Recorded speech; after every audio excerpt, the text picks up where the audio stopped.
Hey guys, today we are watching the Battle of Berlin, featuring potential history, animated history, by Armchair Historian. What do I know about the Battle of Berlin before we get into it? Well, I know the Russians took it. There was intense resistance by the German population.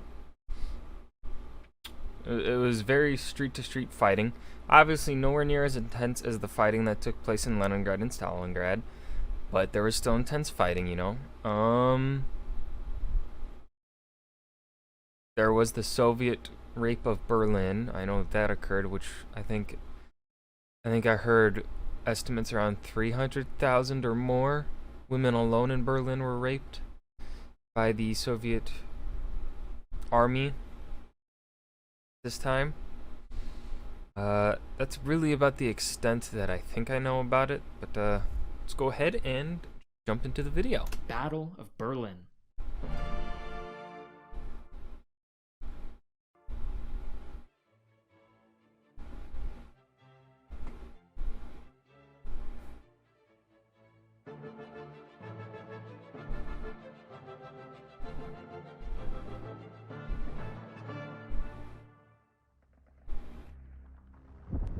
It is April 30th, 1945. The Third Reich has fallen, and the Red Army has occupied most of Berlin. Adolf Hitler's plans of Endsieg, or ultimate victory, completely unravel as the din of artillery fire and tank shells begins to rupture the Führer bunker. To him, the German people were at fault. If only they had fought harder. Feiglinge, cowards, he exclaims. On the other side of the room is Lieutenant General Hans Bauer, an accomplished pilot and trusted member of Hitler's staff. In resignation, he tells him, Bauer, ich möchte mich von Ihnen verabschieden. Die Zeit ist gekommen. Meine Generäle haben mich verraten. Meine Soldaten wollen nicht. Und ich kann nicht weitermachen. Well, yeah, what do you expect after, you know, you're kind of getting hemmed in on both sides? Actually, on three fronts. Did they also? No, they didn't liberate Denmark at this time, I don't think. Or did they separately invade Denmark to liberate it? I can't remember. So it's either 3 or 4 fronts, I just can't remember right now. But yeah. I wouldn't want to keep fighting either. Even if I was... Actually, I can't really say if I was brainwashed to believe in the German... Well, in the Nazi cause. I shouldn't say German cause, because it wasn't the German cause. It was the Nazi cause. But yeah. I personally would not want to keep fighting if, you know, getting pushed back on all 3 fronts after being lied to for years, even though I may not know that I'm being lied to at the time. Yeah, I don't know what I'm trying to say. the voice that was once renowned for its bombastic fury reduced to a soft murmur. The pilot tries to convince the Führer to escape, volunteering to transport him to Japan, Argentina, or the Middle East, where he could live out the rest of his days in obscurity. However, Hitler has made his decision. Der Krieg wird mit dem Fall Berlins enden. Und ich stehe oder falle mit Berlin.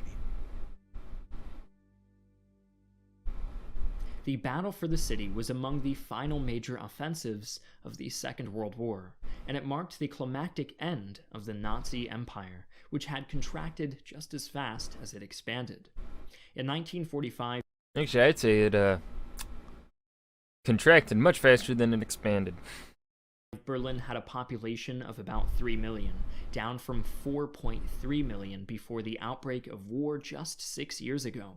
As early as the Christmas of 1944, morale... To this day, Berlin's population has still not surpassed its pre-war... No. No way. But... I think Germany's total population has surpassed its pre-war levels, hasn't it? Because they're the most populated country in Europe. Because Russia is an Asian country. I think. Yeah, Russia's counted as an Asian country these days, isn't it? Even though Moscow is like technically in Europe. I don't know. Morale among Berliners had reached a critical low point, with only the most staunch and fanatic of the Nazi regime clinging to any hope. British and American air raids only continued to intensify, prompting many residents to spend more time in shelters than not. But it was not the British nor the Americans that they truly feared.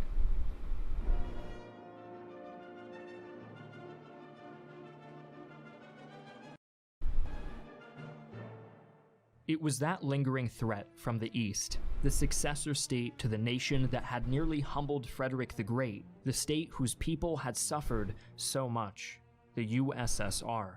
The symbols etched into the walls of the air raid shelters were said to mean "Lernt schnell Russisch," learn Russian quickly. Every Berliner knew the Soviets were coming. Thanks to the Reich Minister of Propaganda, Joseph Goebbels, and his efforts, morale in Berlin did improve after the initial stages of the Ardennes counteroffensive, also known as the Battle of the Bulge, which delayed the Allied advance by 5 to 6 weeks. However, the more perceptive members of the German High Command were still fretful, knowing that the Reich was not in a state to protect its eastern border properly. Most notably, General Heinz Guderian, Chief of the General Staff, and General Reinhard Gehlen, head of the Military Intelligence Department for the Eastern Front, were fully aware of the impending Red Army advance, which severely outnumbered and outgunned its German counterpart. Intelligence even knew about the general time frame of the invasion, 3 weeks, and where it would happen, the line along the river Vistula.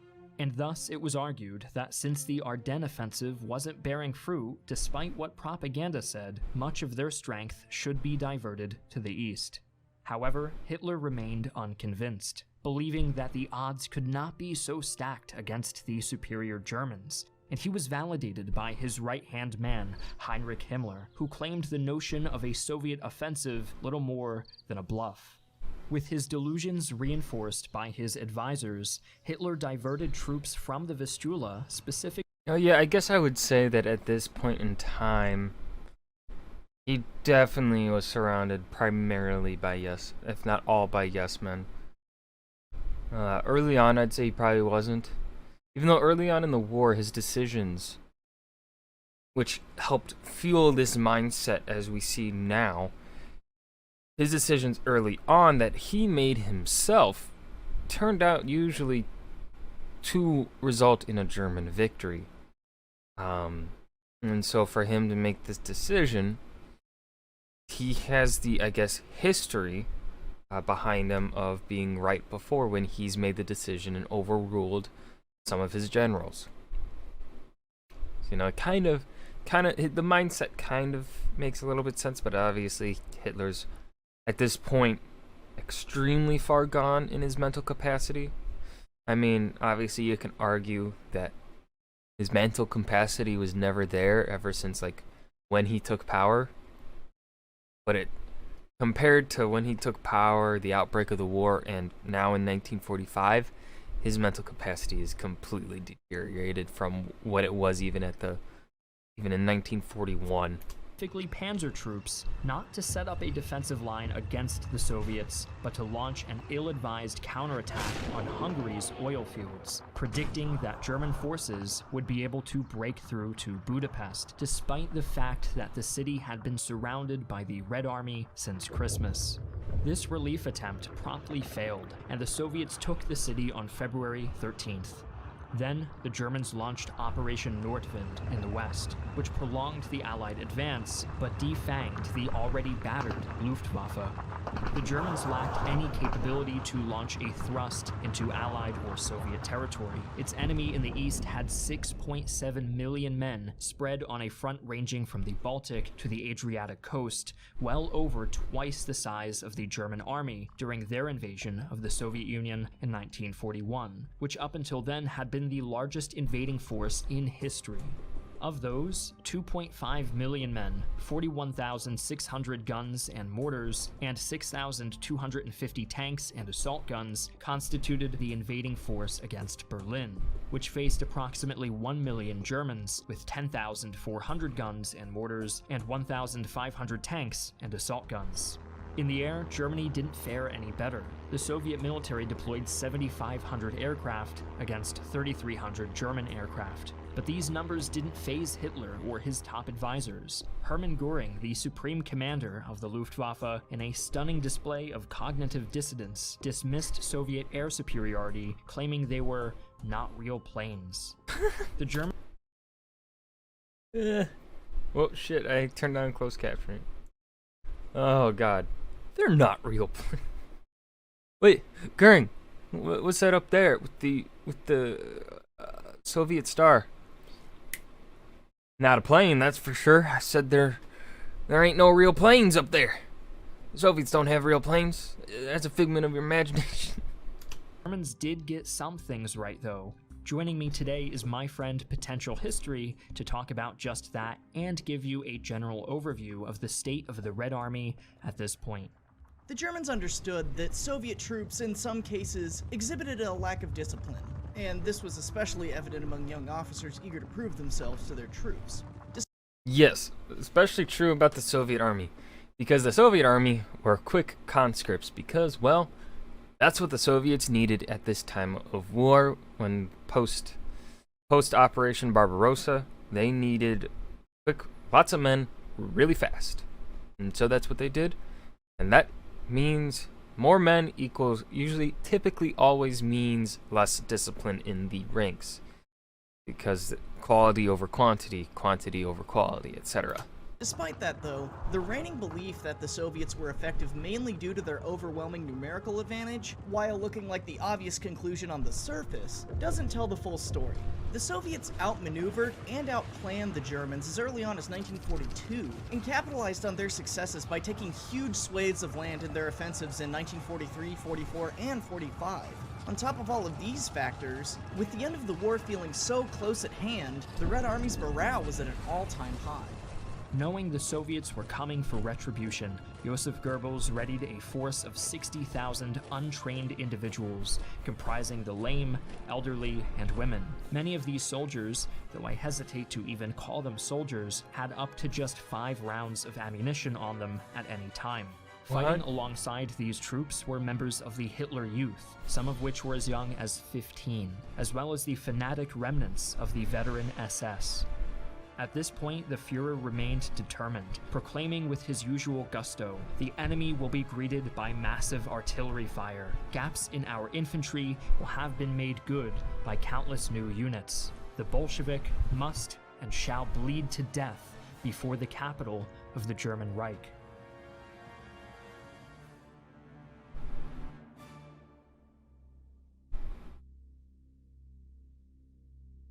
The eve of the offensive had come, and the Red Army sappers began clearing minefields, laying the preparation for tanks to cross the bridgehead on the Vistula.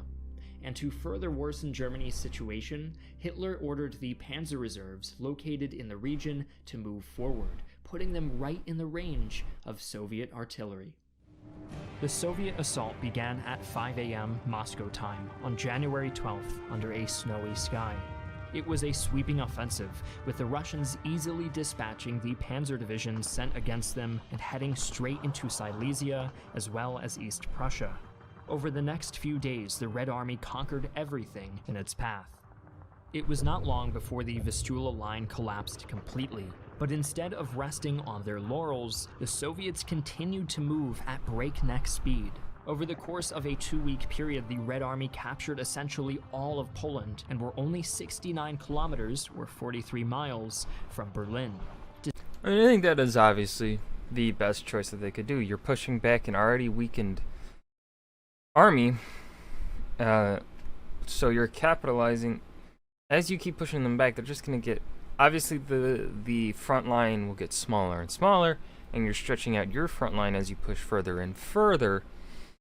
But what you're doing is you are not allowing the Germans to rest, really, and to set up a proper defense. by continuing to push them back. Despite this auspicious and speedy start, Soviet General Georgy Zhukov, renowned commander of the First Belorussian Front, decided to wait until April to march on Berlin itself, as a counterattack from the Germans in Pomerania had to be repelled. Hitler may have survived the Ides of March, but the Ides of April would spell his doom. The three Soviet fronts from the offensives that had taken place up to that point, the First Belarusian Front, the Second Belarusian Front, and the First Ukrainian Front, had an estimated 2.5 million men. The Soviets were preparing to completely encircle Berlin, not for a strategic purpose per se, but in order to keep the Western Allies out.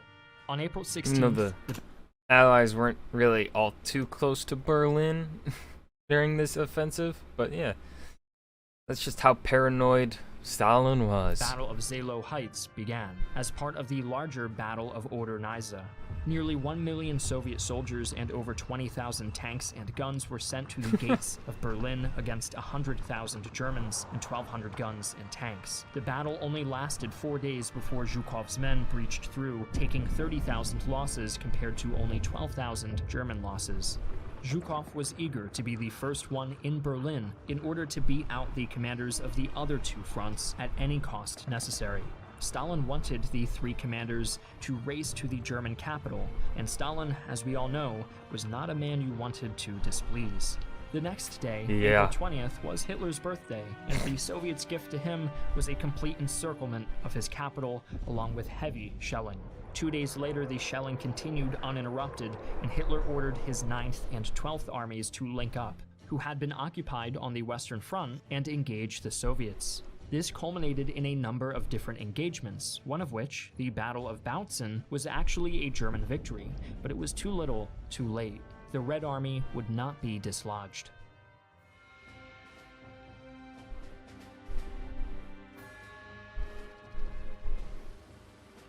By April 25th, the Soviets were in Berlin itself, but the Germans weren't done yet. Just as in Stalingrad, urban warfare commenced. The Germans fought street to street, mounting machine guns, snipers, and anti-tank weaponry on apartment rooftops where Soviet tanks couldn't reach them.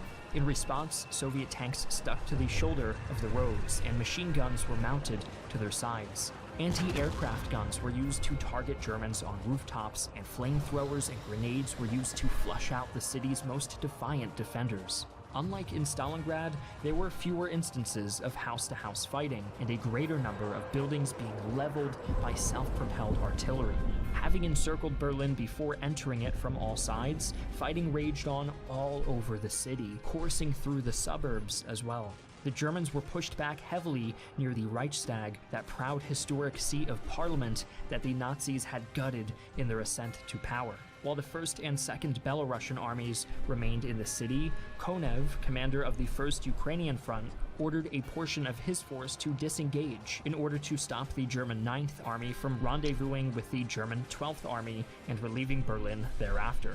On April 30th, the Soviets were advancing toward the Reichstag itself, a network of trenches, tunnels. This is such good animation, though. Like, the animation quality on this channel has always been really, really good, and I love how he's continued to improve and improve as the time goes on. Moats and guns surrounded the area, and many Red Army troops were gunned down as they tried to close in. But gradually, the perimeter became tighter and tighter, and the defenders' numbers began to dwindle. When the Soviets finally breached the Reichstag, fierce room-to-room fighting commenced. On the following day, May 2nd, the Red Army finally neutralized the Reichstag and iconically raised the Soviet flag over it. Weidling surrendered thereafter, and the war in Europe was at an end. On the same day as Berlin caved in around him, Hitler committed suicide. Some 10,000 Germans remained of the 300,000 that had been drummed up. General Helmut Weidling, who took over as the last commander of the Berlin defense area, realized the hopelessness of the situation and made it clear that he favored surrender. Only Joseph Goebbels opposed him, but his resistance was short-lived, as the next day Goebbels took his own life alongside his family. Well, forced his family to commit suicide with him. Is that it? Yep. Alright. Good video. And like I was saying at the end there, Goebbels forced his family to kill themselves along with him. He was a fucked up dude. As well, pretty much all, obviously, top Nazi officials were fucked up people. Because, you know, kind of have to be a fucked up person to be a Nazi and to believe in the Nazi beliefs. Yeah.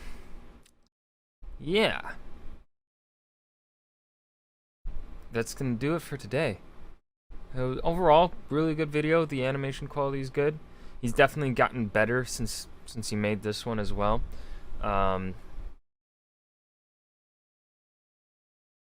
Potential history came in for a brief second. Don't really know why, because I feel like he didn't really provide anything that Armchair Historian wouldn't have provided himself, so felt like a little bit of a weird collab, but hey, you know, do what you gotta do to get those collabs, right? But yeah, it's gonna be the end for today's episode. Today's video. I don't know why I'm calling it episode. That's good. Anyways, thank you guys for watching. Remember to leave a suggestion down below as to what you'd like to see me react to next. As always, thank you for watching. If you enjoyed, hit that like button and subscribe for more. Thank you.